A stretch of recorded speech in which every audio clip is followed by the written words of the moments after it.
Hello, all. Welcome to another session on delisting of a security.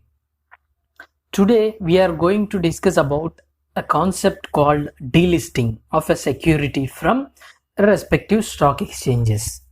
In this session, we are going to cover about types of delisting. Those are compulsory delisting and voluntary delisting, and the need for delisting. What is the main purpose of delisting a security from stock exchange, and the process of delisting, and the few clarification which our regulatory body, Indian regulatory body SEBI, has given on delisting. We will be covering all these aspects in our video. So let's begin. Now, what is delisting?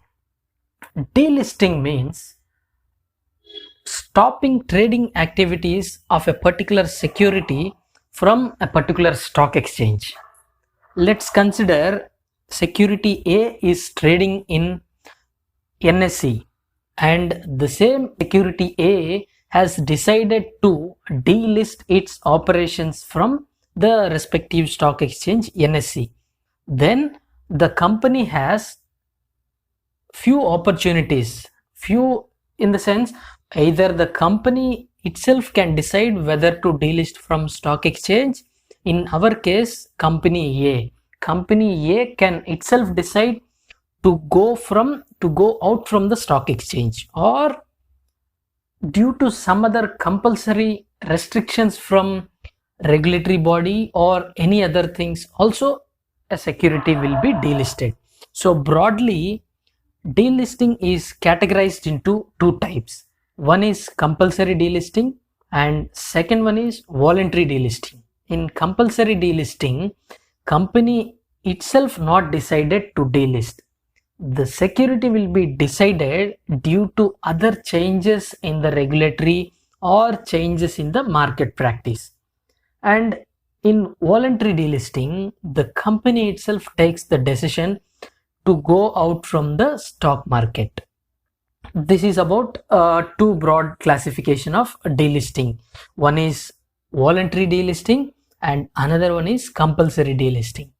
And now we will see the need of delisting.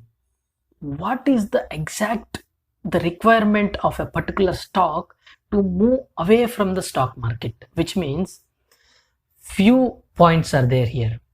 Due to regulatory demands, if there is any changes in the regulatory body and which makes the company to move out from the stock exchange, then the company has to go from the stock market trading activities.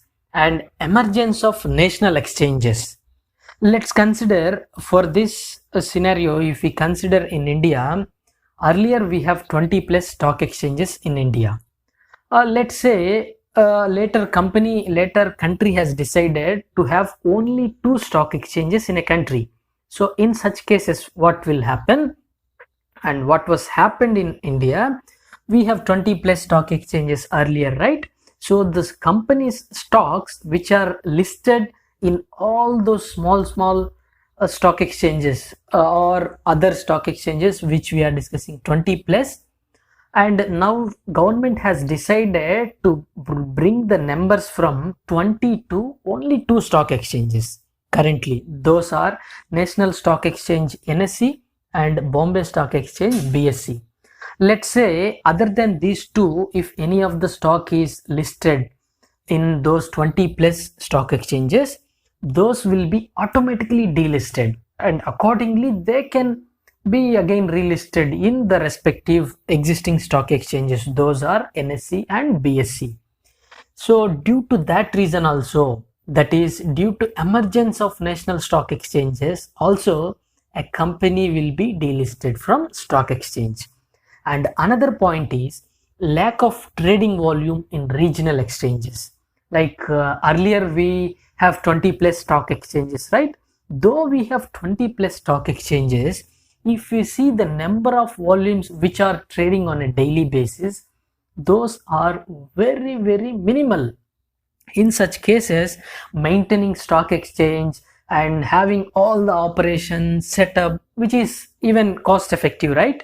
So in order to have those things also, if there is no trading volumes, let's consider an example as company A, which is listed in the stock exchange, and on a daily basis its trading volume is very minimal, which means if a company's shares are trading less than the actual norms of the regulatory body, then a particular company will be delisted from the stock exchange. And another point is compliance on disclosure requirements. So whenever a company is listed in the stock exchange, it has to abide as per the rules and regulations of the regulatory body SEBI in India. If at all a company is not meeting in compliance with the stock exchange regulatory requirements, or it's not meeting the disclosure requirements of the stock exchange, it has to be delisted from stock exchange. So these are the few causes which makes a particular company to delist from the stock exchange. And now we will see the types of delisting. As discussed earlier, we have two types of delisting broadly. One is compulsory delisting and another one is voluntary delisting. Now we will see about compulsory delisting. So what exactly company makes to compulsory delist from the stock exchange? Here are few points, like non-payment of listing fee. Every company which is listed in the stock market has to pay certain fee as a listing fee to the respective stock exchanges where it is listed. If it is not paying timely payment to the stock exchanges, then it has to compulsory delist from the stock exchange. And non-compliance with listing requirements and listing agreements. If at all a company which is listed in the stock market and it is not in compliance with the listing requirements or listing agreements, which is also makes the company to forcefully delist from the stock exchange. And another one, non-redressal of investors' complaint despite of multiple reminders. Let's say a company A listed in stock exchange and it has lot of complaints from the investors, and investors are approaching the company for those problems, and if the company is not at all in a position to resolve all the disputes which has raised by the investors or other bodies, then the company definitely has to delist from the stock exchange according to the regulations of the regulatory body SEBI in India. And other than this, unfair trade practices by the promoters or the management. So unfair trade practices in stock exchange, all the trading whatever happen on a daily basis, this has to happen in a fair manner. If it is not happening as per the fair things as per regulatory body, then this has to forcefully delist its operations from the stock exchange. And few other things like other malpractices such as fake or original duplicate share certificates issued by the management, and reduction in the number of public holders of securities. Or another compulsory requirement is every public company which is listed in the stock exchange, that has to have maintain 75% of its shareholding with the public. So for this also there are certain clauses. A company, whenever it's listed in the stock exchange with the current regulations, within 3 years it has to decrease its shares to 25%, which means a company which is listed in the stock exchange should not hold more than 25% of the share. Immediately after listing from the stock exchange, within 3 years of time, they have to reduce its shares from 100% to 75%. This is compulsory. If this is not meeting by the company, then company will be forcefully asked by the regulatory body to delist from the respective stock exchange. And these are the a few reasons for compulsory delisting for a particular security from the stock market. Now we will see about voluntary delisting. In all the previous cases we have seen that it's compulsory delisting, even though if the company is not interested to delist, but it has to be delisted due to other compulsory restrictions from the regulatory body. Whereas in voluntary delisting, here nowhere involved by the regulatory body or any other things. Here only company will be decided whether to delist or not. Now we will see the factors which impact or which makes the company to delist from a respective stock exchange. First point, cost benefit analysis when compared with its listing fee for a listed company. Earlier we described every company which is listed in respective stock exchange has to pay certain amount in the form of listing fee for a respective stock exchange. If let's consider, for example, if a company is paying 100 crores every year as a listing fee, but its profits are less than 100 crores. In such cases, there is no logic in continuing with the stock exchange or in continuing trading with the respective stock exchanges.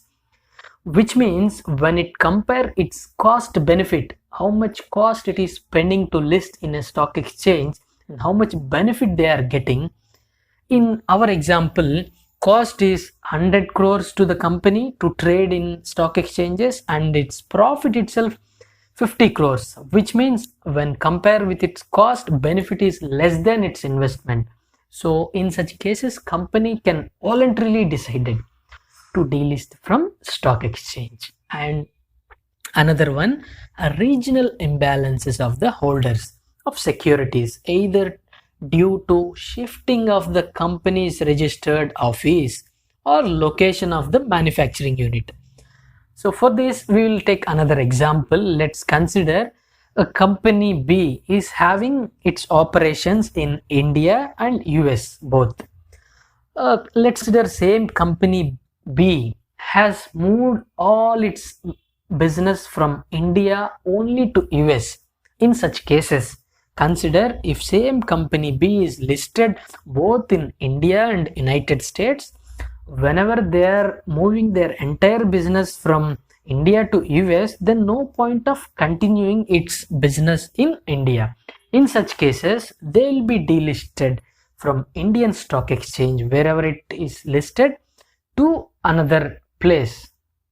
And another cause is negligible trading or absence of trading for a longer period. So as discussed, there are various factors for voluntary delisting. One among those are negligible trading, which means if a company is already listed in a stock exchange but its trading volumes are very negligible, so in such cases no point of continuing in stock exchange. So in such cases company will be delisted voluntarily. And another one is company has either suspended its business or under closure or become sick industrial company. Let's consider if a company is continuously generating losses from the last few years. So in such cases company is about to close its business. In such cases also a company will decide to delist from the stock exchanges. And another reason is small capital base or failure to comply with the requirement of increasing the capital or not justifying a listing to be continued, which means as per SEBI, that is our regulatory body, Indian regulatory body, every company which is listed in the stock exchange has to maintain minimum capital to continue its business. If it is not even justifying its minimal capital, then no point of continuing in the stock exchange. In such cases also company will be voluntarily decided to delist from the stock exchange. And other cases like mergers, amalgamations, takeovers. So for this, we'll take another example. So let's consider company C, D and E are doing business, and company C, D, E all together are listed in the stock exchange. Now there are certain mergers, amalgamations or takeovers, whatever it is, corporate action. Consider if merger is happening between company C, D and E, which means company C, D is clubbing into one company, is clubbing with company E. In such cases, no point of trading in the stock exchange by company C and D, because company C and D is going to merge with company E, which is already listed in the stock exchange. So in such cases, company C and D will be voluntarily delisted from the stock exchange. Now we will see the few clarifications which SEBI has given with regards to delisting. So in this screen you can see the SEBI's clarification on certain questions, like what is meant by delisting of securities, and what is the difference between voluntary delisting and compulsory delisting, and what is the exit opportunity available for investors in case of a company get delisted, and does a company listed at BSE or NSE have to provide exit offer to shareholders in case it delist from stock exchanges other than BSE and NSE? So all these clarification we can go through this particular slide. So in this slide we can clearly go through how a company can be delisted with SEBI's clarification. Now finally we will see the process of delisting. So now company has decided to delist either voluntarily or compulsorily from stock exchange, but it has certain process involved in that. We will see the process how a particular security can be delisted. So first board meeting will be happened. In such board meeting, all the directors will be approved for this delisting. Accordingly, secondly, after approving in the board meeting, the same information will be intimated to the respective stock exchanges where it is listed, and after that, after intimating to the stock exchanges, company will pass the necessary resolution. In this special resolution, it has to be approved with the majority of the votes. And nextly, application for in principle approval. Next, the stock exchanges also it has to update the same thing. And in principle approval, what will happen, the resolutions of all the grievances filled by the investors. So I discussed, right, if any resolutions or any grievances raised by the investors with regards to that particular company, the company has to resolve all the problems of the investors which has raised. And another one, it has to pay all the listing fees to the respective stock exchanges, and in compliance with the listing agreement also it has to go. Now after intimating and after passing all the resolutions by the company in the form of special resolution, now company has to appoint one merchant banker. What merchant banker will do in this case, since companies has decided to move from the stock exchange, so merchant banker will fix the floor price by studying the company's financials. A merchant banker will decide floor price by the form of book building method, and after fixing floor price, the company has to open an escrow account with the escrow account has to open. So in escrow account, what will happen? The company has to deposit all the amount which is equivalent to the stocks or equivalent to the shares which are currently trading in the stock market. Let's consider one example on this escrow account. Let's consider a company is having total number of outstanding shares 1000 and its current share price is 1 rupee, which means the total market capitalization is 1000 rupees. That is 1000 shares are there, each share value 1 rupee, which means total worth of the outstanding shares which are traded in the market is 1000. These 1000 rupees has to deposit by the company in escrow account, which means this will act as a guarantee to the shareholders. Whenever they are giving back to the company, this is the guaranteed amount which company has to deposit with the regulatory body to meet that. Even though after taking back securities from the shareholders, we will be paying respective amount to them. So by opening escrow account and depositing the respective amount, and finally and nextly company has to announce public announcement, which means now the company has appointed merchant banker and they have decided floor price of this particular security. Now the public announcement, what has to do by the company, it has to publish in the newspapers and other media, business media channels, which states that they have to, company has to define clearly that they are planning to exit from the stock exchange, that is they are about to delist from the stock exchange, and accordingly they have appointed merchant banker and they have decided floor price.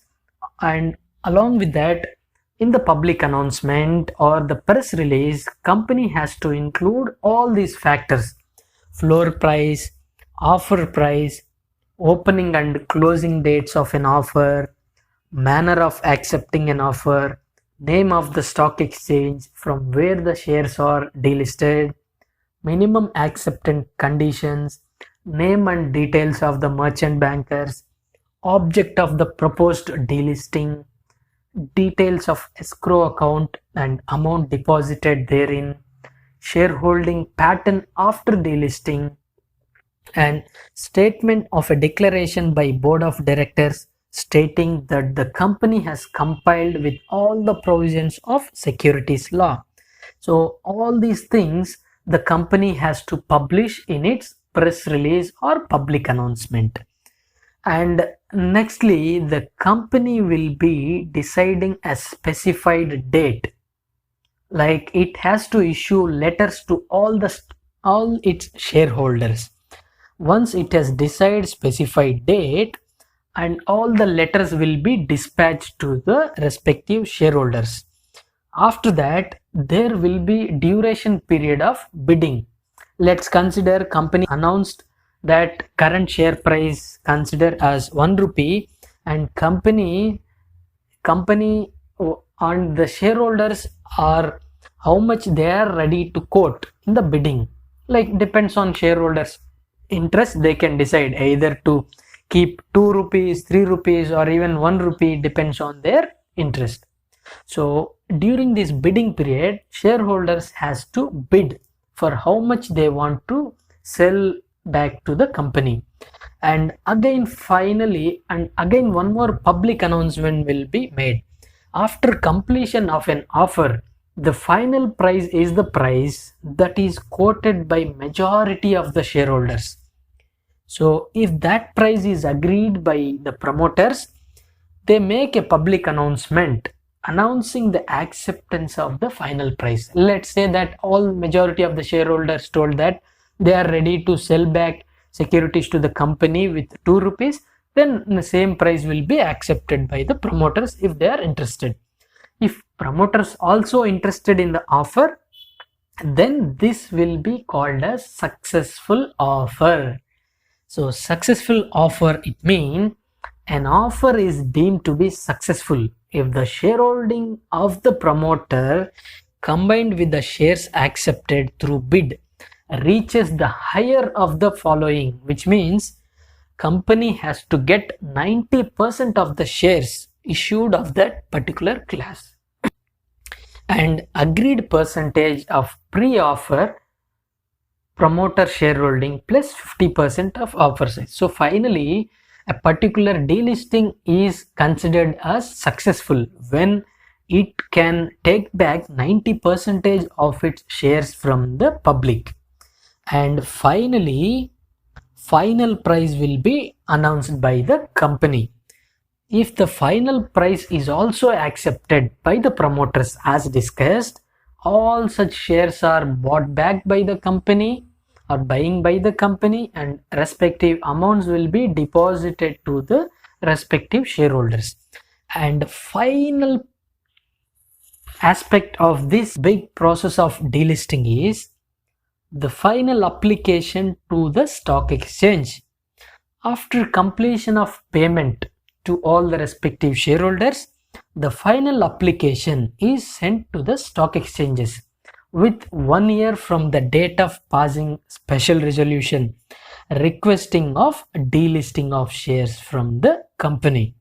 So finally, so this is the lengthy process of the delisting. Even if it is not properly agreed by the shareholders, it may keep on extending, depends on the conditions of that particular company. So finally, this is about the lengthy process of delisting of a security from a stock exchange, friends. Now we'll conclude.